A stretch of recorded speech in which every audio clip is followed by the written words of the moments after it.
Of course, my partner in this is Jason Rowland. And my name is Ken Pracewater. Some time ago, we've had some well, in fact, I've been around rentals also too for a long time. I've been involved in a not-for-profit corporation, and we have 20 units. Well, we had started out 24 units in the clubhouse for senior citizens and now 50. And then we had some concrete problems. It settled. We had to come out and do the traditional mudjacking. Well, it worked pretty good for about 3 or 4 years. And to make a long story short, last year we replaced those stuff. Thanks to y'all's taxpayers' money. We had a grant. I'm going to pass this polyurethane foam around. This is various colors in here. What we do, before we shoot somebody's driveway or anything, we have to test it. And what this is our test. But this will give you an example of how heavy it is and how hard it is. And that's not even under, you just pass that around, that's not even under pressure. When it's under pressure, it becomes quite hard. Why did we go with the polyurethane instead of traditional? It's because the polyurethane is resistant to water. Water does not hurt it. Freezing, thawing does not hurt it. It's lightweight. A cubic foot of this weighs about 2.4 pounds. When you have mudjacking, the old traditional mudjacking, it's wet. May not be a whole lot of concrete in it. It weighs 100 pounds a cubic foot. So you actually put more pressure on the dirt. 30% of the work that we do is behind mudjackers. Honestly, that's true. We have cost. I know everybody's looking at cost nowadays. It should run between $150 and $200, higher. Sometimes not. It all depends on the bid, the mudjacker, who it is. I've seen all over the map. We've been higher, we've been lower. And the thing about us, we'll come and do it one time. But usually your mudjacking process, it's more than once. Usually it'll come back. So what we did, we raised sidewalks. We're actually pretty good at it. Jason has developed a system. We can turn these sidewalks. We can roll them. We can raise them up and down. We can get the water going the right direction. We can match up with whatever we're trying to match up to. It's not a little finesse. They don't happen just like that. It takes a lot longer to raise a driveway or whatever, but we're good at it. The reason I mentioned sidewalks, since you're all in here for landlords, your American Disabilities Act, ADA, says anything over 1/4 of an inch needs to be corrected. It's in the manual. I'm sure some of you are aware of. It's had, some class. Driveways, we raised a lot of driveways. You can see some examples here. I don't know what happened to that one. So, it was there the last time we used it. But anyway, we raised a lot of driveways. We raised a lot of approaches to the steps. Like this is out of code that exceeds 7 3/4. You can go between 7 3/4 and 8 inches. If it exceeds that, it has to be brought back up. We raised quite a few garage floors. We have a house that we just got a contract on where the center beam of the house, it's a split entry home. For some reason, that's a builder, and I've been a builder 36 years, and Jason's been in construction. So we kind of know what we're looking at. It's the pads, the beam pads, the post pads, support pads. I'm not sure they're there. We'll know 2 weeks from Monday. Excuse me. What's the question? Well, I don't know. I'm not sure what it is, because the reason I say that, all the way through that house, they dropped down about 2.5 inches. Sounds unbelievable. It's really damaged the house a lot with sheetrocks, doors, and whatnot. They're having this come back in. If you put a string line wall to wall in the basement, it bellies out in the center, by about that much. And it sounds like an exaggeration. It's not. So we'll come back in, we'll bring that back up. The piering people will come back in and cut around that post, and they'll go down 3 feet. It'll be 3 by 3 and 3 feet deep. This gentleman will not have the problem. But it's going to cost him quite a bit of money to fix it, besides having to fix the house and the walls and everything else. So that's floors. We don't do anything else. We don't touch walls or anything like that. This is a proven method. When you drive to St. Louis, you're actually driving across it on your bridge approaches on I-70. We was asked probably about a month or so ago to bid on 3 highways projects in the state of Kansas. So why would we want to do that when there's so much residential that can be taken care of, and we don't have all that paper, the DUNS number and all that stuff? Go ahead. Are you a franchise? Absolutely not. I will never be a franchise. Okay. And also, how long has this process been in existence? 30 years. They started out with runways, airport runways. It's hard. How come you haven't heard of this before? Well, because Jason will tell you, it takes a highly skilled person to operate this. This is not scoop your dirt, scoop a little bit of something else in there, and push it down in a concrete. The equipment is very expensive. We could have 3 mudjack operations for one of our units. So the cost of it, to answer the question, and the technology of it, and it varies based on temperature. We're always adjusting that to temperature. Terrible stories about mudjackers crushing in the side of a concrete basement when they're trying to lift a garage or a driveway. How do you avoid putting pressure where it shouldn't be? Well, part of it is we don't go up against the garage. And part of it is we cut that rebar. We got to free it out. And part of it is we analyze too what we're going to be up against. Just before we did for Sons, we looked at it down the stairs. There's a concrete block basement, and we looked for flaws in that. Like I said, I've been in construction for 36 years. Jason's been 20. We kind of know what we're looking at. We understand concrete, what's going on. That brings me to something else too. When you raise, I'll just use my arm. When you raise concrete, say, I don't care what it is. One side's down, you've got to raise it. So you're bringing this up like this. A little more exaggeration. But so you have your holes up here, you puffed it up here, you've got to come back in here and support it. Come back in here.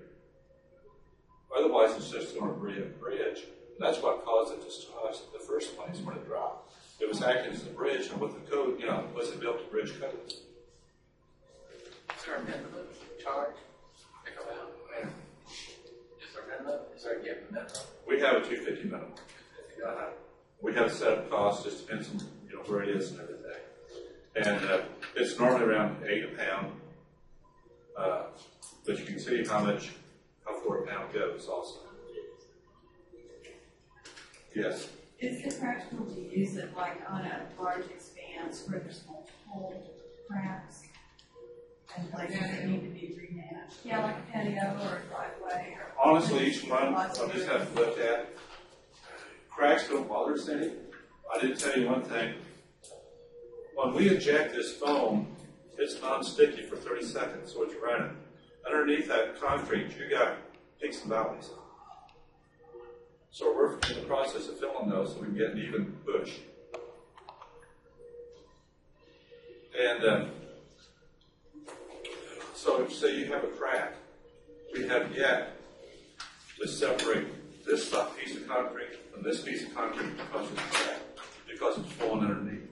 We're getting that equal push. Now, I did turn one down yesterday. I told him that really needs to be cut out. It was just too much.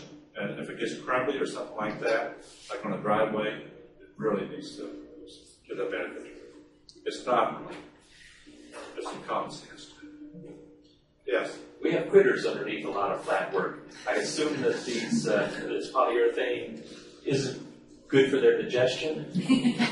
Put it this way, nothing alive is going to be in there when we're finished. It may still be in there, but it's going to be encapsulated. Now, we'll have to admit, we was up in the country up north of Kearney here a couple of weeks ago, and we was blowing foam in a patio.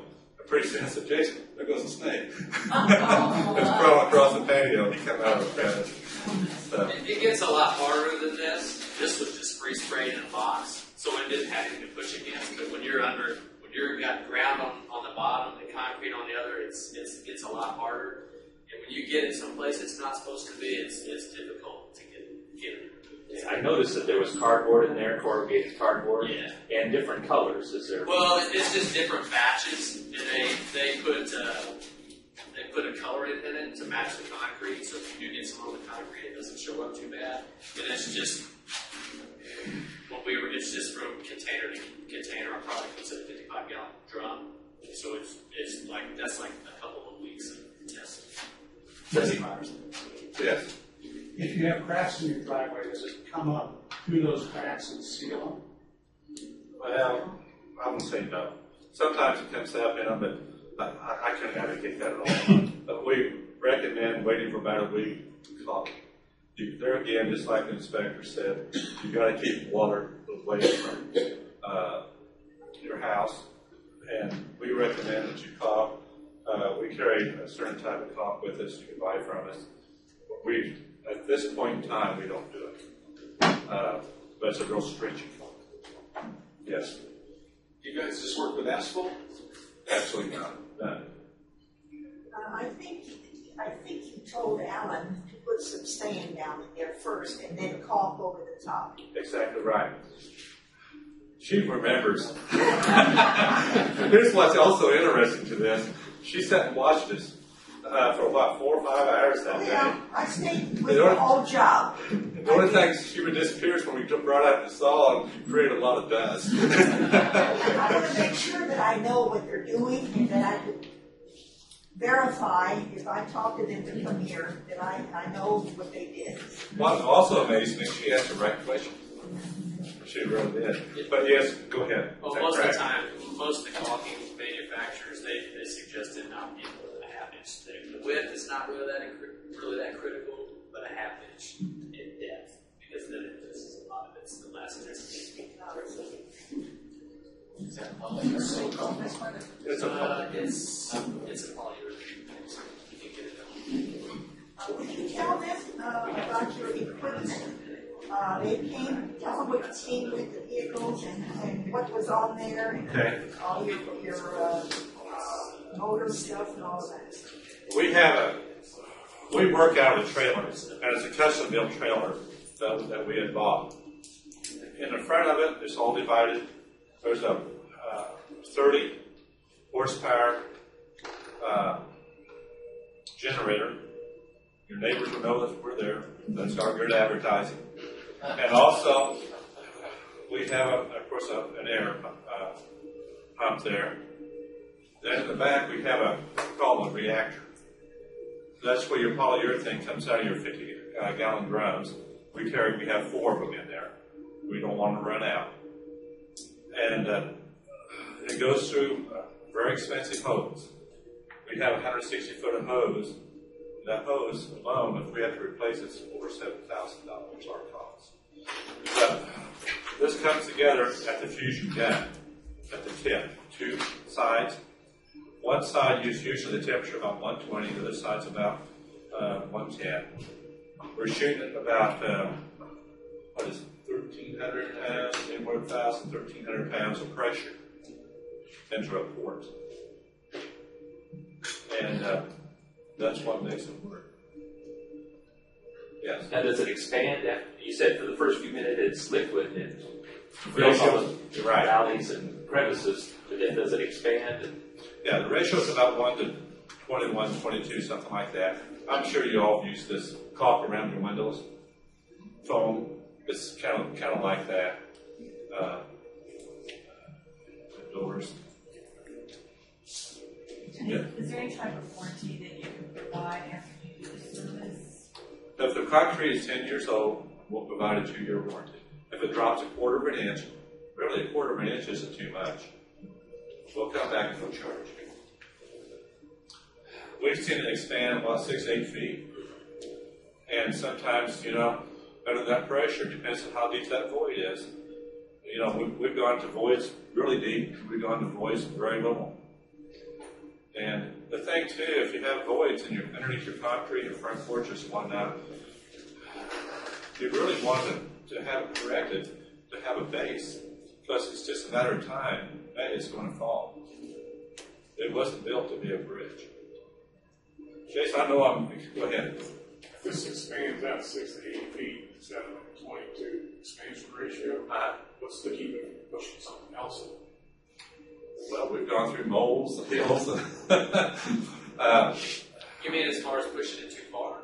Yeah, if it goes out too far and it expands, but why wouldn't it? It's pretty slow reacting stuff. It goes from a liquid to a foam to this in 15 seconds. And then in 15 minutes, it's hard. It's completely hard. So it's just a matter of, it's not when you inject, it doesn't just jump up all of a sudden. It's really slow when it's lifting something heavy. So it's predictable. You just keep adding. You just keep injecting in the same port until you get it to the point that you want. And we can control the way you inject too. A long pull will act differently than a short. We get close to that being finished with it, we don't go a real long pull because we might go past where we want to be. Just practice and experience, basically. Yeah, Chris was telling us the holes you make are much smaller than Mudjacking. It's the size of a penny. Oh, Penny. that is cool. Yeah, your mudjackers are about 2 inches. And after they put concrete over that, there's usually a divot over a number of years. Well, ours is the size of a penny, 5/8 of an inch. That's the drill we do. That's the ports that we use. Yep, sure is. Here's the picture of what we actually drilled ours compared to the Mudjacking. That had been lifted once before. So that's our whole. Which do you say those rods are? So that's our injection ports. We put those in so we can inject it. They come out, we put concrete in them, fill them in. Yes. Each port, do you have a set, like each port will square, what, 4 foot square, or is that rigid? Yeah. That's about the surface. Okay, so. If it gets deeper, we try to maybe go a little bit closer, but the average is about 4 feet. After you drill the hole, do you put a borescope down and look and see what the void is below it? No. Once the void, it won't lift until the void's filled. It pretty much has to fill it because the foam it's like water. It's gonna travel the path at least the distance before it ever starts to go. So you got to put quite a bit in there before it starts. Like on an estimate, though, aren't you gonna have a real difficult time giving a very accurate estimate because you won't know how much the void is underneath there? Actually, we've been doing this for a while. So if the concrete is actually falling down, we have a computer system. We know, based on your square foot, how many inches it's gone down. It comes in really accurate. Oh, okay. The only time that we can't give you a figure is on like a garage floor or something like that. There's a void but it hasn't fallen down. We have one that we're going to do, and we're scaring the guy to death. It's kind of funny. And he was real skittish about doing this. And we knew he had a pretty good sized void. The only way we're going to know is let us drill. Just let us drill. So finally said, okay, we'll do that. I drilled, and it went down about that 4. Now the house is only 12 years old, I think he said. Yeah. Now he's nervous about putting his car in there. Because he's setting it on a bridge. Is what he's doing. Yeah. You just inject one hole at a time. Yes. Yeah. We kind of work it back and forth. Yeah. You can't pull all of them at once. And Jason's an expert at it. I don't know if there's anybody expert. Another thing, there is a gauge in that trailer vehicle, and that is measuring all of that is coming out of there. That's what it's based on. Now, Alan's job was estimated at $1,600, and they went over that according, and oh, another thing, they showed us what the reading was when they began, and what the reading was when they got through, and it ended up $2,100. What happened was his holes were deeper. Yes. And the reason, like on a garage, I can tell you why, as a builder, when you dig a garage with a dozer, you're over digging a lot of it, part of ways. Because you got to get your bin down in a safe manner. Because usually it works, you don't excavate the full garage underneath it, down to the bottom of your footings. You have a dozer go through and make kind of a path through there. And anything that's over excavated, you put back in, it's loose dirt. Eventually, even after it rains and whatnot, even on it, that dirt settles down. That's what's going on. And I noticed yesterday, I had some utilities put in. They dug down about 12 feet. And it's dry. It's dry in order to get the sterlite in. And so we think we've had a lot of rain. It's not so bad. Yeah, Porter, he gave good advice a while ago about keeping the water. If you keep the water away from your house, you'll keep us away. Yeah. That's what we face is basically water damage. It's central storm.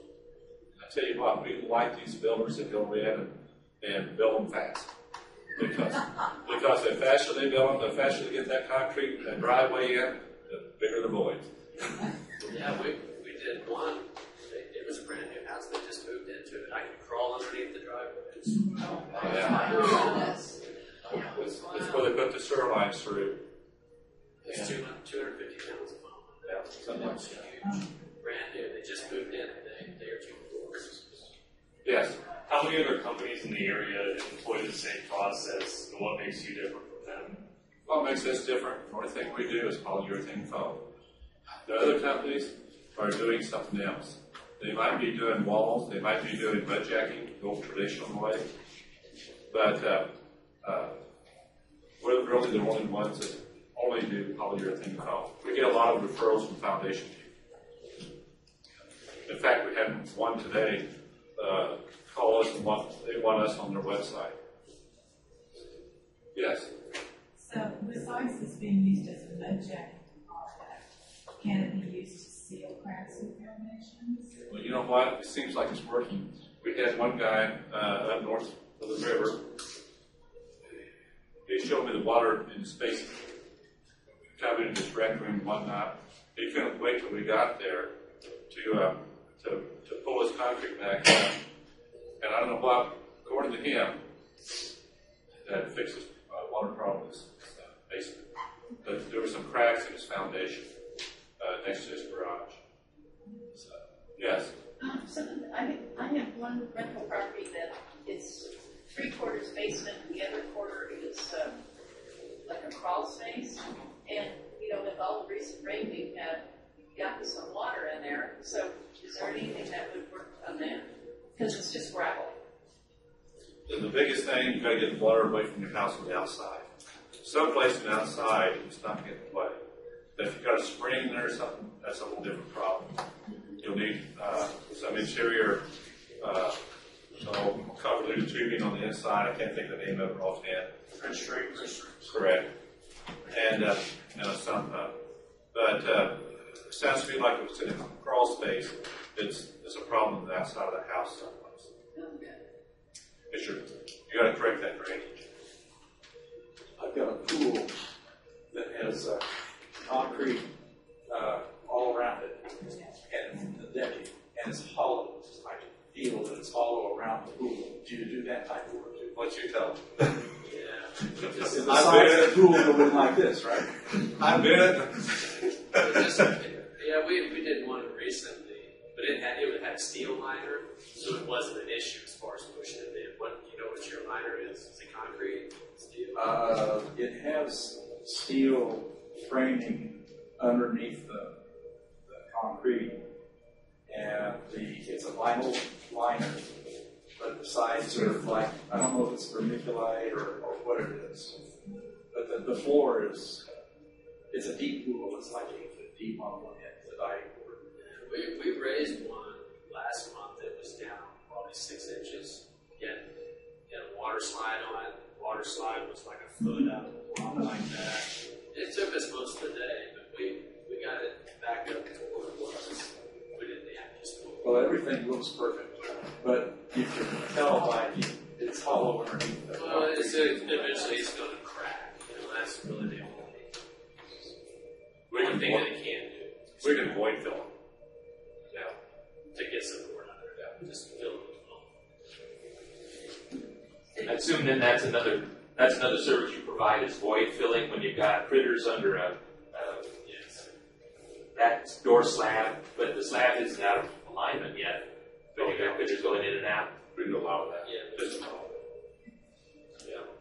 Use cracks in the foundation floor, but not the walls.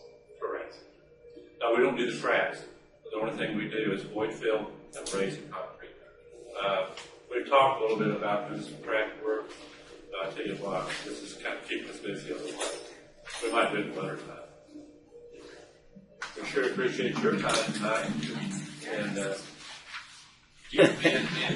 now, when the workers show up, you're looking at them. And I told some, we speak English.